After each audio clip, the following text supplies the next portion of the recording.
Isang maulan at maulap na araw po dito sa Regina sa ngayon na sinushoot natin ang ating video. Anyways, ang pag-uusap natin ngayon ay patungkol pa rin dito sa buhay natin dito sa Canada sapagkat marami sa mga kababayan natin ang nalilito at katulad ko, hindi ko kayo masisisi dahil kami man po, nung kami ay nag-a-apply papunta dito sa Canada ay may kalituhan din po talaga na nangyayari sa amin. Isa na nga yung mga documents o yung mga forms na inire-require ng mga employer mismo o kaya ng immigration itself. So, it's good thing na meron po yung mga ganitong pag-uusap sapagkat makita natin na makatutulong po sana sa inyo yung pag-uusap natin na ito. So, babasahin ko yung tanong ng ating kababayan. Ano? So, ito po yung tanong ni Ate Marie or Mary Justin Bieber or Mary Bieber. Biro lang po yun, ano? Kasi Justin Bieber po yung kanyang profile pic. So, sabi niya po dito, tanong niya dito, "Hello Kuya Rod, tanong lang po. May hinahanap po kasi yung employer ko, sabi po, kuha daw ako ng criminal records check. Saan po ba ako makakakuha doon dito sa Pilipinas? Ano po ba yon? Help naman po. May NBI na po ako, kuha na lang po ako ng police clearance or police clearance pa kaya?" Alright, isa rin ito sa talaga nagpagulo sa aming isipan nung kami nag-a-apply ng work permit at SINP dito sa Saskatchewan Immigration Nominee Program, no? Kasi ang employer niya po ay nandito sa suburban ng Regina at ang hinihingi po ay criminal record checks, no? Dito sa Canada kung siya ay mapupunta rito kasi i-hire po siya na nirecommend po siya actually ng kanyang isang kamag-anak. So, ano ba yung criminal record check, no? Napakahalagang tanong nito dahil sa mga susunod na panahon kakailanganin po ninyo ito. So, may tatlong bagay po siyang binanggit doon: the NBI clearance, National Bureau of Investigation clearance, the criminal record checks, and then yung police clearance. Sa totoo lang, nalito kami ng mga unang panahon, sabi ko na nag-a-apply kami. But good thing, sabi natin, mayroon tayong Google na mapagre-researchan or we can do our initial research. So mahalaga na malaman natin. So pag-aaralan natin yung tatlong bagay na yon mula dun sa sagot ni Ate Mary Bieber, at Marie Bieber. Natuwa talaga ako dun sa profile pic niya. Okay. Anyway, so unahin natin yung NBI clearance, no? So NBI clearance is the National Bureau of Investigation certificate. Alam na po natin yan sa Pilipinas, ginagawa na po natin yan sa Pilipinas sa maraming ahensya kung saan tayo pumapasok. Kung halimbawa may criminal record po tayo doon, yun po ang unang hinahanap, kung meron tayong gustong papeles na kuhanin, kung minsan isa ito sa mga requirements at mahalaga ito sapagkat ma-verify doon if you committed crime o yung iba't ibang rason kung bakit meron kang record sa NBI. Kung wala mag-appear o kung negative yung kumbaga record doon, so mag-appear doon, di po ba na nasasabihin nila doon na na-find out na wala kang criminal offense o yung tinatawag nating anything na criminal offenses na po pwedeng maikabit sa pangalan mo, no? Kung may kapangalan ka, medyo maghihintay ka ng konti at kung halimbawa naman ay talagang meron kang record, mag-appear doon. Ibig sabihin na submit yung pangalan mo sa iba't ibang ahensya katulad ng let's say kapulisan at sinabit ng kapulisan sa Bureau of Investigation, something like that.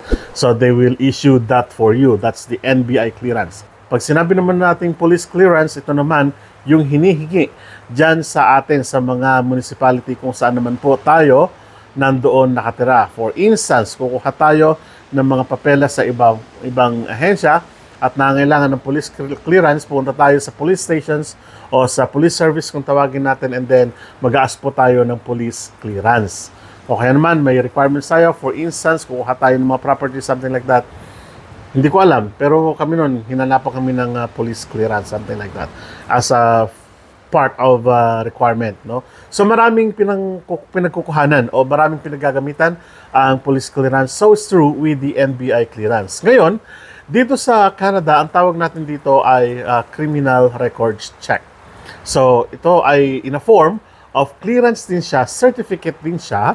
Pero dito po kasi, to be more particular sa Saskatchewan, ang tawag po namin dito ay criminal records check. So, chine-check po dito, bina-validate po doon kung meron kang record, kung meron kang offense, kung meron kang criminality na nakakabit sa pangalan mo, something like that.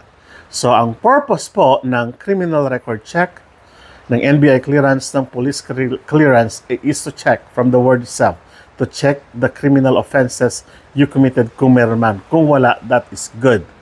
So, pwedeng clear yung pangalan mo. Kung halimbawa naman may record ka, hindi naman ibig sabihin na kukulong ka na or whatever. So, baka nakakabit lang doon sa pangalan mo, no? Ngayon, ang tanong kasi ni Ate Mary kanina ay, ano ba yung criminal record check? Kasi hinahanapan daw siya ng employer dito sa Canada. To be more particular, dito sa Saskatchewan. Hindi ko po alam kung anong tawag sa ibang provinces, but what I know, sa iba't ibang bahagi ng Canada, ang tawag po natin dito ay criminal record check. Kaya, ang sabi po doon, o police clearance, ang tawag po doon, kaya kung makikita po ninyo doon sa inyong application dito sa immigration, ang nakikita po ninyo doon ay criminal record check o kaya naman police clearance. No? Madali lang po solusyon nito. Ang criminal record check, ang police clearance sa Pilipinas, kapag ang pinag-uusapan po natin ay Immigration of Canada, ito po yung NBI clearance. Ano? Kaya kung sinabi po ng employer ninyo dito from Saskatchewan, sabi, kumuha ka ng criminal record check mo o yung CRC kung tawagin natin, nangangahulugan po na yun ay NBI clearance na nanggaling po doon sa mismong province ninyo o sa mismong lugar ninyo. Halimbawa, sa amin, sa Isabela, pupunta po ako ng Ilagan o kaya naman kung sa mga outlet stations o kaya naman offices nila. So, ganun lang po ang ibig sabihin yan, Ate Mary. No? Huwag po kayong malilito gaano, huwag po kayong mag-stress o may stress dahil ang tinutukoy po marahil ng inyong employer na nagbigay sa inyo ng job offer, sabi niyo po, at ng LMIA ay yung tinatawag nating NBI clearance, no? So dito lang po kasi ang tawag natin ay criminal record check, but ang tinutukoy niya po dito sa Pilipinas, kung manggagaling po sa Pilipinas, ang tinatanggap po ay yung NBI clearance, no? Kaya sa inyo mga nag-a-apply ng papunta dito sa Canada, o kaya naman ano process kayo ng inyong permanent residency o kaya naman ng work permit, student permit, something like that. Ang tinutukoy po na criminal record check, police clearance, kapag Immigration of Canada, kung darating po yan sa Pilipinas, ang tinutukoy niya po ay yung tinatawag nating NBI clearance. Kung titignan niyo po dun sa VFS Global, no?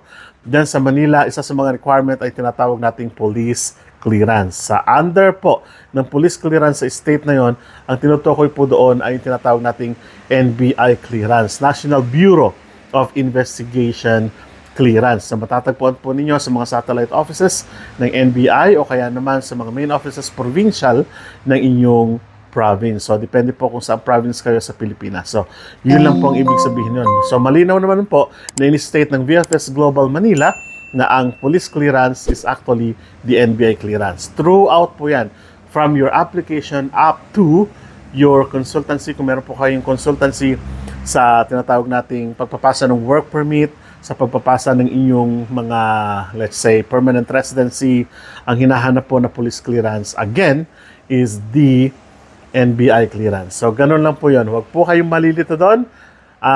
Nakasanayan lang po kasi ng mga tao dito na kung tawagin natin ay police records check. So, ang police records check po kasi dito, nasa system, nasa data na ng tinatawag natin kanilang offices. Kaya kahit nasaan ka magpunta, ang tawag dito ay criminal record check at pwede nilang ma-access yung record mo anywhere in Canada. Same true po dyan sa Pilipinas, no? Data po ng mga records check natin ay nasa NBI naman po. So, ganun lang po kasimple yun. Sana po hindi kayo nalito doon sa tanong ni Ate Mary na about police clearance, criminal records checks, and the NBI clearance. Again, it's the NBI clearance kung mag-a-apply po kayo for immigration purposes dito sa Immigration Canada. So, yun po ang inyong isasubmit. NBI clearance, yun po ang inyong kukunin mula dyan sa atin sa Pilipinas, papunta dito sa Canada, papunta sa Embahada ng Canada sa Pilipinas. Madali lang po yun. Okay. So, maraming salamat po. Sana po ay kahit paano naklaro natin ito, Ate Mary, at sa mga kababayan natin na nagnanais na makarating dito sa Canada at nagnanais na makapag-apply dito sa Canada. So maraming salamat po at kita-kita po tayo sa mga susunod na vlog. Hanggang sa muli po, paalam.